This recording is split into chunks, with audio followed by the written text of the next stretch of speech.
오늘 우리에게 주신 하나님 말씀 요한복음 17장 9절로 17절까지 말씀입니다.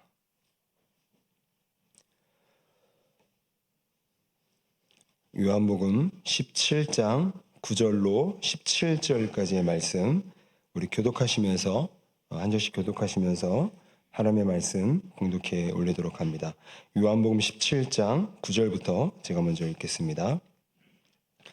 내가 그들을 위하여 비옵나니 내가 비옵는 것은 세상을 위함이 아니요 내게 주신 자들을 위함이니이다. 그들은 아버지의 것이로소이다.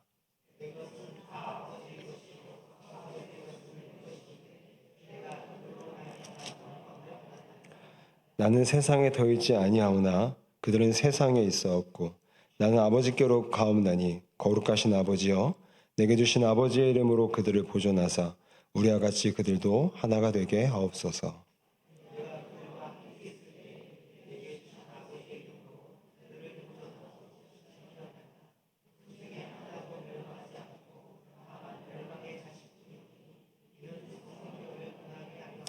지금 내가 아버지께로 가오니 내가 세상에서 이 말을 하오는 것은 그들로 내 기쁨을 그들 안에 충만히 가지게 하려 함이니이다.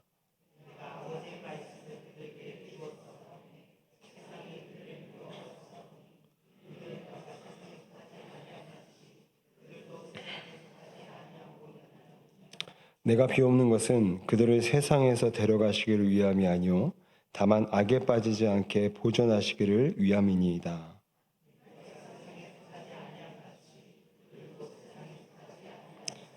같이 읽겠습니다. 그들을 진리로 거룩하게 하옵소서. 아버지의 말씀은 진리니이다. 아멘. 우리 옆에 분들하고 한번 좀 인사를 이렇게 한번 해볼까요? 고난 잘 통과하셨습니다.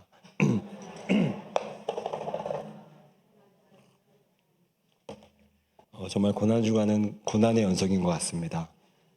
뭐 애나 어른이나 할 것 없이 새벽에 일어나는 것이 참 힘들고 쉽지 않았을 텐데 또 끝까지 잘 자리에 샵해 주셔서 감사를 드립니다. 철야 때마다 계속 담임 목사님이 기도에 대한 메시지를 쭉 이어서 오셔서 저도 이제 고난 주간이기에 좀 예수님께서 십자가를 지시기 직전에 제자들을 위해서 기도했던 장면들을 좀 함께 좀 나누려고 합니다. 그래서 오늘은 예수님께서 이제 자신이 떠나가면 제자들이 홀로 남겨질 텐데 그래서 그들이 승리할 수 있도록 세 가지의 오늘 읽으셨던 본문 안에서 세 가지의 제자들을 위한 기도를 하게 되는데 오늘도 우리가 함께 이 세 가지의 기도를 나눌 때에 우리 가운데도 승리하는 그런 기도의 역사가 있으시기를 주의 이름으로 소망합니다. 첫 번째는 예수님께서 기도하신 첫 번째는 하나 되게 하소서. 하나 되게 하소서. 여러분 우리가 이기는 삶을 살려면요 우리가 속한 공동체가 하나 되어야 됩니다. 여러분 집안이 콩가루인데 나가서 무슨 능력을 낼 수 있겠어요? 그러니 하나됨은 우리 인생의 승리의 필수 요소라는 거죠. 그래서 예수님은 이렇게 11절에서 이렇게 기도를 하십니다. 그들을 보존하사 우리와 같이 그들도 하나가 되게 하옵소서. 여러분 사실 이 12명으로 구성된 제자 공동체는요 굉장히 하나 되기 힘든 구성원들의 관계가 있었어요. 그러니까 마치 이 물과 기름처럼 굉장히 섞이기 어려웠던 몇몇의 관계들이 있었는데 두 명씩 한 관계를 좀 들어보자면 맨 처음 베드로와 도마입니다. 그럼 먼저 베드로는요 굉장히 감정적인 사람이에요. 그러니까 격정적입니다. 뭐라고 하죠? 내가 죽을지언정 주를 떠나지 않겠습니다. 굉장히 감정적이에요. 그래서 다혈질이어서 막 로마 군사 귀 잘라버리지 않습니까? 그런가 하면 이제 도마는 굉장히 이성적인 사람입니다. 내가 주님의 못 박힌 손과 발을 보지 않고는 내가 주님을 믿지 않겠습니다. 그러니까 주론과 합리와 굉장히 이성적인 것들이 닿았을 때 인정할 수 있는 사람인 거예요. 그러니까 이렇게 이 감정적인 사람과 이성적인 사람이 이 한 공동체 안에서 마치 물과 기름처럼 섞여 있다는 거죠. 여러분 혹시 그 MBTI라고 들어보셨어요? MBTI? 이렇게 고개를 끄덕이시면 제가 알고 아니면 모르는 걸로 제가 이해를 할 텐데 대부분이 이렇게 하셨고 좀 창피할까 봐 이렇게 하신 분도 있는 것 같아요. 그 MBTI라고 해서요 요즘 좀 젊은이들 좀 많이 하는 건데 그러니까 내가 어떤 기질의 사람인가를 좀 어느 정도 이렇게 분석하는 건데 그 중에서 이제 F와 T가 있어요. F는 feeling이라고 해서 감정적인 사람, 유형. 그런가 하면 이제 thinking이라고 해서 이제 T는 이성적인 사람. 감정, 이성, F, T. 벌써 헷갈리시면 안 됩니다. 근데 여러분 베드로는요, F와 T 중에 뭐였을까요? F입니다. 감정적인 거예요. 다혈질이고 격정적이고 막 말을 할 때 막 뜨겁게 해야지 만족이 되는 사람이에요. 근데 여러분 이 베드로가요, 이 감정적인 사람은 공감을 원합니다. 그러니까 이제 늘상 뭐 도마랑도 얘기를 할 때 이렇게 얘기를 할 수 있겠죠. 야, 나 정말 힘들어. 그럼 도마 같은 이성적인 사람 뭐라고 하죠? 뭐 힘들어도 뭐 죽게 하겠어? 뭐 이따위 소리를 하고 있는 거예요. 그러니까 여러분 공감을 안 해주는 그 사람 앞에 이 F의 사람은 T와 상담이나 공감을 얻으려고 얘기할 때 공감을 안 해줍니다. T는 이성적인 사람은. 그러니까 서운한 거예요. 상처를 받는 거예요.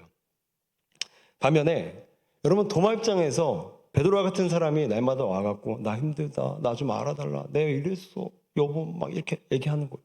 그러면 이것도 한두 번이죠. 징징대는 거죠. 질척대는 거죠.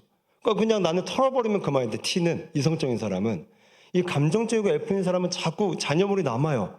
감정의 찌꺼기가 남아서 이걸 자꾸 말해서 풀고 싶은 건데 T는 안 받아주는 거예요. 그러니까 F 입장에서는 감정적인 사람 입장에서는 서운하고 또 T의 입장, 이성적인 사람 입장에서는 너무 질척대니까 부담스럽고 정말 짜증이 나는 거죠. 여러분 이렇게 F와 T, 이 감정적인 사람 베드로와 이성적인 사람 도마는 12명으로 구성된 예수 제자 공동체의 한 팀으로 묶입니다. 그러니까 여러분은 얼마나 물과 기름 같겠어요. 그런데 이 두 그룹이 하나가 될 수 있었어요. 자, 그럼 두 번째 그룹은요, 이 마테와 셀롯인 시몬이라는 사람이에요. 둘 다 예수님의 제자입니다.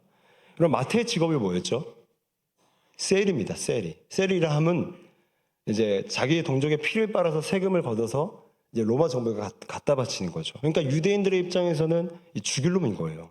민족의 배신자, 부역자. 그런 반면에 이제 셀롯인 시몬, 이 시몬 앞에 셀롯이라는 말이, 이 셀롯이라는 뜻이 뭐냐면 열심당이라는 뜻인데, 이 유대 당시의 열심당은요, 독립투사들이었습니다. 그래서 세리아와 같이 민족을 괴롭히던 배신자들을 암살하는 집단이 바로 열심당이었어요. 그러니까 여러분, 셀롯이 시몬 입장에서는 마태가 제자 안으로 들어온 거예요. 이거 죽여 살려? 맨날 고민했을 겁니다. 그리고 마태 입장에서는 여기 안에 열심당이 있는 게 너무 껄끄러운 거예요. 유대인은 그렇다 치더라도 너무 상극인 거예요. 근데 여러분, 이 마태와 셀롯인 시몬이 예수의 제자의 공동체의 하나의 관계로 엮일 수 있었던 거예요. 여러분, 이렇게 물과 기름 같은 이 두 제자들의 대조적인 사이가 하나의 공동체로 모일 수 있었던 그 동력, 힘은 어디서 나왔을까요? 우리 요한복음 13장 1절이 이렇게 말씀을 합니다. 우리 한번 같이 한번 읽으실까요? 시작.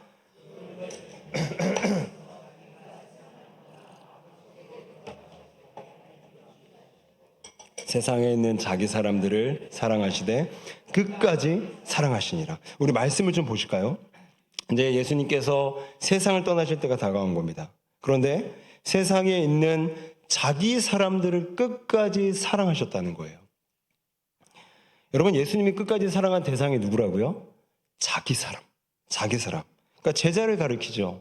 여러분, 제자들이라는 인간들이 예수님에게 어떤 존재였습니까? 틈만 하면 우의정 시켜주세요, 좌회전 시켜주세요, 맨날 싸우는 거예요.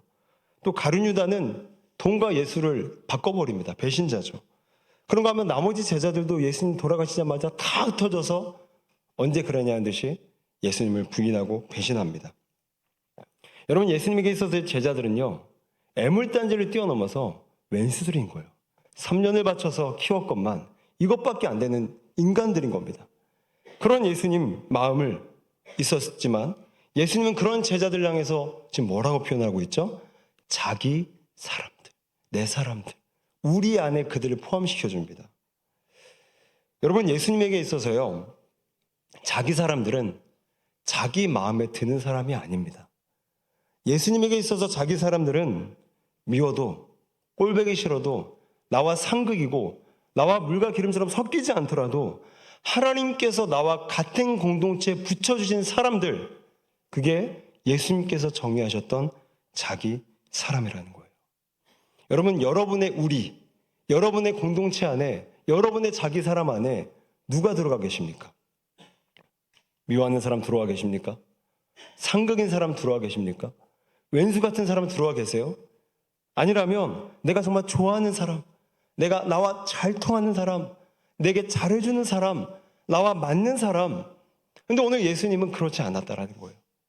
믿고 상극이고 왼수여도 꼴보기 싫어도 그들을 붙여주신 하나님의 권위 아래, 맞습니다 주님, 저들이 나를 배신했어도 저들은 나의 사람들입니다. 여러분, 오늘 제자들이 이렇게 베드로와 도마, 그리고 마태와 셀롯인 시몬이라는 이 물과 기름처럼 섞일 수 없는 두 사람의 대조적인 관계가 섞일 수 있었던 원동력과 힘은 어디서 나왔냐? 바로 왼수 같은 나도 받아주신 예수님의 끝까지 사랑함을 배우고 경험했기 때문인 줄로 믿습니다. 여러분, 우리 한번 인사 한번 해보실까요? 당신은 내 사람입니다. 근데 벌써 그런 표정이 별로 안 좋으시네요. 여러분, 당신은 내 사람입니다. 왜요? 왜죠? 나 정말 꼴보기 싫어서 이 사람 내 사람 아니고 싶은데 왜죠? 가족이니까요. 때로는요, 저도요, 은희 저희가 너무너무 이쁠 때가 있지만 너무너무 싫을 때가 있어요. 왜요? 막 꼴보기 싫은 일만 골라 해요. 막 열받으라고 말도 하고요, 열받으라고 행동도 하고요. 근데 하나님께서 내게 붙여주신 내 사람이니까, 그렇죠? 내 가족이라고, 내 사람이라고 여기는 거 아닙니까? 여러분, 구역 안에 어떻게 사람 마음이 다 통하겠습니까? 누군가는 정말 저 사람 기름이다, 나는 물인데, 나는 기름인데 저 사람 물이다라는 그런 상극의 관계가 있습니다. 나이 먹고 왜 저래라는 그런 표정을 찡그리게 만드는 행동들을 하는 분들이 계세요. 가족 안에도 있고요, 구역 안에도 있고요, 직장 안에도 있습니다. 그런데 오늘 예수님은 그런 사람들을 저 밖에 있는 사람들이 아니라, 저들의 사람이 아니라 자기 사람이라고 규정하십니다. 여러분, 오늘 우리가 승리하려면 우리 안의 분열을 먼저 해결해야 되는데, 이 분열을 해결할 수 있는 것은 예수님께서 하셨던 것처럼 내게 붙여주신 모든 사람은 다 나의 사람이다. 오늘 이 고난주간에 나를 찔리고 나를 아프게 하고 나를 굳게 만들고 나를 긴장하게 만들었던 수많은 우리 밖의 사람들을 이제 여러분의 인생의 폴더 안으로 끌고 들어오셔서 나의 사람이라고 규정하시는, 그래서 승리하는 은혜가 있으시기를 주의 이름으로 축복합니다. 그런가 하면 두 번째로 예수님께서 들으셨던 기도는 악에 빠지지 않게 하소서. 악에 빠지지 않게 하소서. 우리 15절 말씀을 같이 한번 보시겠습니다. 내가 비옵는 것은 그들을 세상에서 데려가시기를 위함이 아니오 다만 악에 빠지지 않게 보존하시기를 위함이니이다. 여러분, 이와 비슷한 기도를 이미 예수님께서 오래전에 하셨는데 그게 바로 주기도문입니다. 우리를 시험에 들게 하지 마시고 다만 악에서 구하옵소서. 다시 한번요. 우리를 시험에 들게 하지 마시고 다만 악에서 구하옵소서. 시험과 악에서 구원해 달라는 거예요. 어거스틴이라는 이제 대신학자는 이 시험과 악을 명확하게 이제 구분을 했는데, 시험이란 우리 인간 안에 있는 내면의 유혹, 악. 그런가 하면 악은 외부에 우리를 유혹하는 환경, 외부의 악, 이렇게 규정을 합니다. 시험이 뭐라고요? 내면의 악. 악은 뭐라고요? 외부의 악.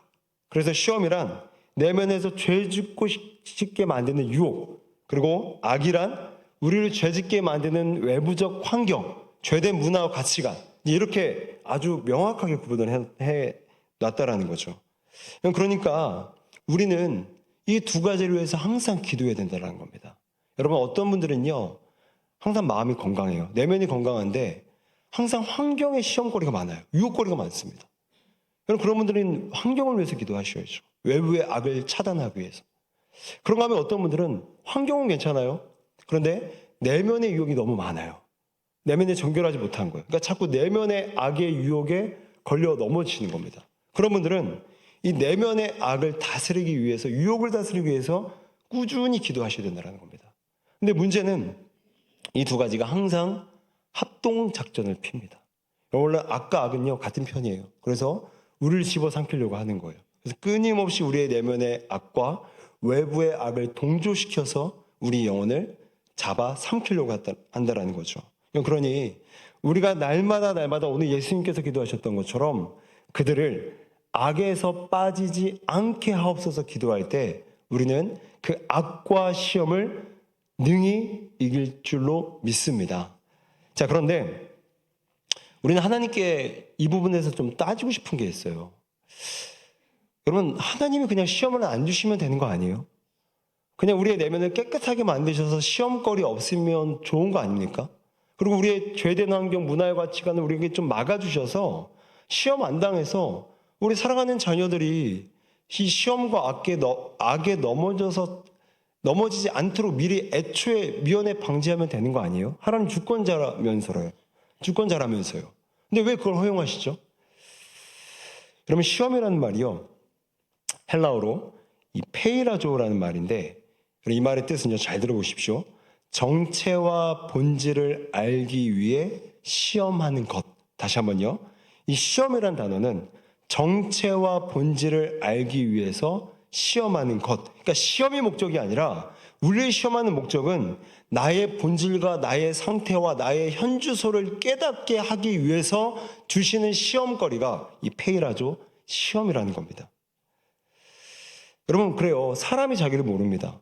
자기 성찰이 안 되고 자기 객관화가 안 돼서 죄 짓고 있는데도 자기를 모르고 죄의 유혹을 받고 있는데도 자기를 모르고 죄에 빠져 있는데도 자기를 몰라서 허탕치는 삶을 충분히 살아갈 수 있다는 거죠. 그러니까 오늘 시험은 그런 우리의 연약함을 깨닫게 해서 그런 시험을 이겨내고 개선하고 보완해서 강력한 삶을 살 수 있도록 만들기 위한 하나님의 유익으로서의 선물로서 시험이 바로 페이라죠. 이 시험이라는 단어예요. 여러분 좀 약간 좀 이해가 어려우실까봐 제가 예를 하나 들어드릴게요. 여러분 이제 그 은희가 그 축구를 좋아해서요. 이제 작년에 제가 이제 월요일이면 제가 쉬는 날이니까 이제 삼종초를 다닙니다. 그래서 이제 운동장에 가서 월요일이 되면 이제 같이 둘이 볼을 찼어요. 근데 하루는 볼을 차다가 등치 좋은 한 4, 5학년, 6학년 정도 애들이 와갖고 아저씨 한 게임 할래요? 그러는 거예요. 그래서 제가 좀 어이도 없고 귀엽기도 해서 오케이 한 게임 하자. 그래서 은희랑 저랑 여자애들 몇 명 같이 편 먹고 저쪽은 이제 등치 좋은 딱 봐도 축구 좀 하겠다. 이 삼종초에 에이스겠다라는 이제 녀석들과 이제 한 7대 7, 8대 8 이제 게임을 했어요. 근데 여러분 제가 그래도 어른이잖아요. 제가 막 휘젓고 다녔습니다. 막 개인기 다 통하고요. 막 쏘는 대로 골이 다 들어가는 거예요. 그러니까 이제 애들이 안 됐든지 게임 그만하자고. 그러면서 이제 은희에게 야, 네 아빠 메시 같아 그러는 거예요. 근데 아니나 다를까 제가 그럼 메시가 누군지는 아십니까? 아는 척 하기 없게요. 유명한 축구 선수 있습니다. 그래서 제가 근데 아니나 다를까 저도 그 생각을 하고 있었어요. 제가 잘났다는 게 아니라 야, 메시가 이런 느낌이겠다. 전 세계 유명 스타들 다 갖다 놓은 그 22명이 뛰는 경기장에서 메시는 그냥 신급인 거예요. 그러니까 메시가 개인기, 골, 패스 다 되는 거예요. 그러니까 마치 내가 이 아이들을 휘젓고 다니면서 개인기 다 되고 골 다 되고 막 패스 연계 다 되는 것처럼 나 정말 메시 같다라는 느낌을 딱 갖고 있었는데 아니나 다를까 아이들이 야, 니네 아빠 메시 같다라는 걸 하는 거예요. 여러분 제가 여기에 걸려 넘어지고 말았어요. 저도 착각을 해버렸습니다. 내가 좀 그래도 늙었지만 나이 들었지만 아직은 그래도 폼이 괜찮구나. 희망을 가졌어요. 근데 한 몇 주 후에 이제 이창훈 장로님과 이제 김창규 집사님이 그 동문팀이 축구를 이제 하시더라고요. 토요일마다. 그래서 이제 우리 청년부와 시합이 잡혔어요. 이제 가서 이제 막 몸 풀면서 막 저는 막 기대에 막 부푸는 거예요. 오늘도 메시 같았으면 좋겠다. 왠지 될 것 같은 거예요. 며칠 전에 그런 경험을 했으니까. 근데 여러분 제가 어땠을까요? 메시 같았을까요? 아니요. 매주 같았습니다. 매주 진짜. 제가 끝나고 뭐 안 되는 거예요. 하나도 안 되는 거예요. 뛰어도 제가 장로님도 못 따라가겠는 거예요. 막 헐떡헐떡 대고요. 막 다리 풀리고요. 막 넘어지고요. 하나도 안 되는 거예요. 그래서 그때 끝나고 이제 은희한테라도 위로를 받으려고, 은하 오늘 아빠 좀 어땠어? 아빠 오늘 제일 못했어. 여러분 시험 들더라고요. 여러분 아들에게 수치당했잖아요. 시험 들더라고요. 근데 여러분 제가 시험이 뭐라고 그랬죠? 페이라죠. 우리의 정체와 우리의 현 주소와 우리의 현재의 상태를 알기 위한 목적으로 던지시는 유혹 테스트라고 했습니다. 이해되시죠? 여러분 이 수치라는 제가 이 시험을 겪지 않았더라면 저는 아직까지도 지금까지도 난 메시급이야. 난 삼종초 갈 거야. 아마 그렇게 착각하면서 살았을 겁니다. 그러니까 운동도 안 했을 거고 러닝도 안 했을 거고 그냥 축구 가자면 자신만만하게 가서 이제 또 다쳤겠죠. 근데 제가 그날의 수치 시험을 겪고 나서 내 상태가 이것밖에 안 되는구나. 나 정말 하위 그룹이구나. 와, 그래서 제가 그날 이후로 러닝도 좀 하고요. 스쿼트도 좀 하고요. 푸시업도 좀 했더니 그 몇 달 후에 이제 다른 교회 청년부와 이제 시합이 잡혔는데 청년들이 봤을 때는 저 똑같이 못 뛰었을 거예요. 근데 제 나름대로 차별화를 느꼈어요. 조금은 잘 뛰는구나. 여러분 만약에 그날 그 우리 장로님과의 그 고교 동문팀과의 축구 시합에서 수치를 당하지 않았더라면 저는 여전히 나는 괜찮고 나는 문제없고 나는 잘 나가는 메시급이다. 나는 개선의 여지도 없고 나는 괜찮은 사람이다. 근데 여러분 자기 객관화가 안 된 사람의 그 망조가 뭡니까? 자기는 망해가고 있는데 자기를 못 보는 거예요. 나는 메시니까 괜찮다고 여기는 겁니다. 그런 사이에 망하는데. 근데 오늘 저는 그런 시험을 겪고 아들에게 놀림을 당하고 뭐 장난이긴 하지만 조롱을 당하면서 내 위치를 깨달으니까 여러분 그때부터 나를 개발하게 되고 미비한 점을 보완하려고 하고 또한 약점을 강하게 만들려는 지구책 또한 대비책을 발휘하게 되면서 그때보다는 지금 조금은 좀 더 강력한 러닝과 또 그런 이제 축구 실력이 조금이라도 높아지게 됐다라는 거죠.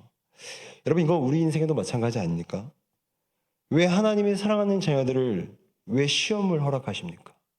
왜 욥을 그렇게 칭찬하시면서도 왜 욥에게 극심한 고난과 시험과 유혹을 주십니까? 왜죠? 이 시험이 나로 하여금 망하라고 준 게 아니었구나. 이 시험이 나의 약점과 나의 미비한 점을 빨리 드러나게 해서 나로 하여금 약점을 빨리 보강하게 만들기 위해서 하나님께서 수면 위로 드러나도록 나의 약점을 캐고 계시는구나. 그래서 나로 하여금 빨리 진단받고 빨리 치료할 수 있도록 여러분 왜 암이 말기까지 갑니까? 발견하지 못하는 거예요. 나 이상 없다고 여기는 거예요. 병원 안 가는 겁니다. 근데 초기에 진단받으면 어떻죠? 막 운동해요. 음식 관리해요. 개선이 빨리 되고 회복이 됩니다. 이건 그러므로 똑같아요. 우리 인생 하나님께서 시험을 던져주신 이유 망하라고 주신 것이 아니라 그 시험을 통해서 내가 빨리 극복하고 더 강력한 인생으로 살아가라고 나에게 진단을 내시는 겁니다. 진단. 너 이거 잘못했어. 너 이거 약해. 너 이거 가만두면 너 말게 될 거야. 그래서 빨리 진단받고 더 강력한 인생으로 살아가라고 우리에게 시험을 허락하신 줄로 믿습니다. 여러분 이 마음을 헤아리는 사람과 이 마음을 헤아리지 못해서 늘상 시험만 오면 울고 억울해하고 분노 가운데 빠진 사람 똑같은 인생을 살겠냐고요. 이 마음을 헤아리는 사람은 시험에 들지 않습니다. 하나님의 내 인생 더 장점 발휘하라고 빨리 약점 보완해서 강력한 인생 살아가라고 또 내 약점 수면 위로 오르게 하시는구나. 수치를 주셨구나. 억울하게 하셨구나. 여러분 우리 그렇잖아요. 왜 비슷한 문제에 시험 듭니까? 왜 비슷한 문제에 넘어지시죠? 그게 우리 약점이라는 거예요. 근데 하나님은 포기하지 않는 겁니다. 끝까지 물고 드시는 거예요. 그걸 수면으로 올려서 우리로 하여금 빨리 그 문제를 해결해서 더 강력한 인생 살아가라고 우리에게 계속 신호 보내시는 거예요. 너 그거 보완해야 된다. 너 그거 보완해야 된다. 너 그거 더 강력하게 만들어야 된다. 그러므로 오늘도 이 하나님의 마음을 헤아리셔서 시험에 들지 마시고 악에 빠지지 마시며 승리하는 우리 인생 되시기를 주님의 이름으로 축복합니다. 자, 마지막으로 세 번째는요. 예수님의 세 번째 기도는 진리로 거룩하게 하소서. 진리로 거룩하게 하소서. 여러분 우리를 불행하게 만드는 절대적 원인은요, 죄입니다. 죄. 소유가 풍부하고 또 많은 좋은 이 땅의 삶들을 누린다 하더라도 우리 인생에 죄가 개입되는 순간 반드시 성공의 재료를 가지고도 우리는 실패와 불행을 반드시 겪게 되어 있습니다. 그래서 우리가 행복해지려면 우리는 죄와 분리, 죄와 구별이 필요해요. 여러분, 구별되다라는 말이 히브리어로 카도시라는 말인데, 이 카도시가 한글로 번역된 것이 바로 거룩입니다. 거룩. 그러니까 거룩은 옛날처럼 우리 어르신들 이렇게 하고 다니면 야, 저분 거룩하다, 이런 어떤 겉모양의 뜻이 아니라, 거룩은 우리가 죄로부터 구별되고 우리가 죄로부터 분리되어서 성결한 삶을 살아가는 것, 그래서 행복한 삶을 살아가게 만드는 원동력, 이게 바로 거룩이라는 거죠. 자, 그렇다면 거룩이 우리의 행복의 씨앗이라면 우리는 어떻게 거룩해질 수 있을까요? 우리 17절을 한번 보실까요? 그들을 진리로 거룩하게 하옵소서. 아버지의 말씀은 진리니이다. 여러분, 우리가 거룩해지는 것은요, 다시 말씀드려서 우리가 죄와 구별될 수 있는 힘은요, 진리로만 가능하다라는 거예요. 다른 어떤 것도 안 된다는 겁니다. 오직 진리의 하나님 아버지의 말씀으로만 우리가 거룩의 능력을 회복할 수 있다라는 거예요. 왜요? 하나님은 세상을 말씀으로 지으셨고 우리를 말씀으로 지으셨기 때문에 우리는 우리 안에 있는 내면의 유혹과 세상에 있는 죄된 가치관의 유혹을 오직 말씀으로만 극복할 수 있습니다. 자, 그래서 우리는 말씀을 굉장히 가까이 해야 된다는 걸 압니다. 예배 때마다 말씀을 꾸준히 듣고 또한 개인의 경건과 큐티라든지 계속해서 말씀을 가까이 하려고 노력을 많이 하십니다. 그런데 왜 변화되지 않을까요?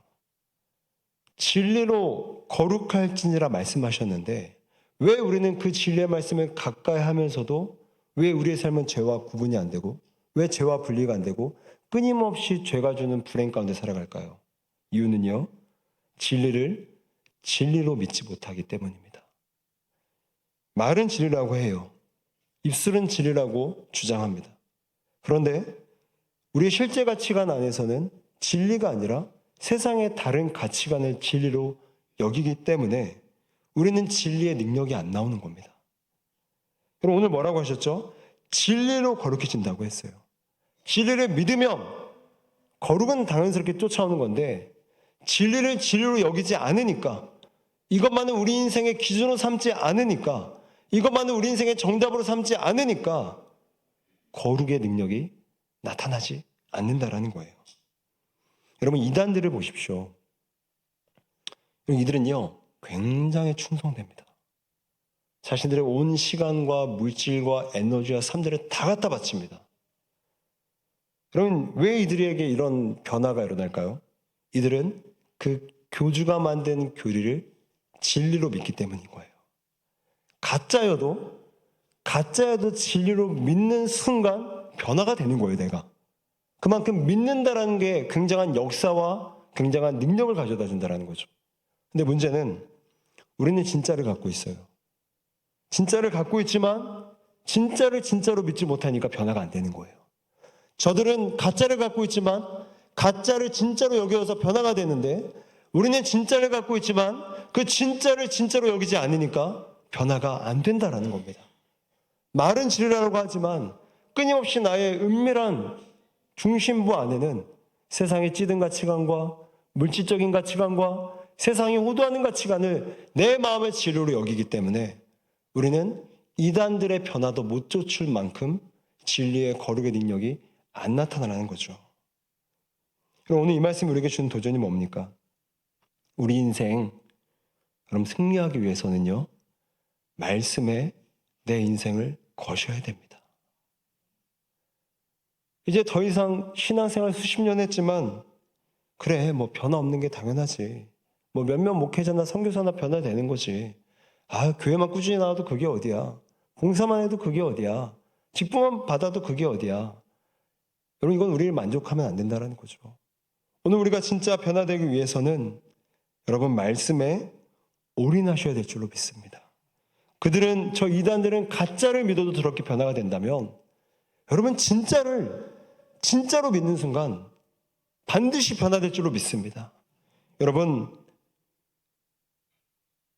이 땅을 살아가면서 진리로 믿는다는 것 굉장한 손해일 수 있고 어리석게 보일 수 있고 답답한 사람으로 비춰질 수 있습니다. 왜요?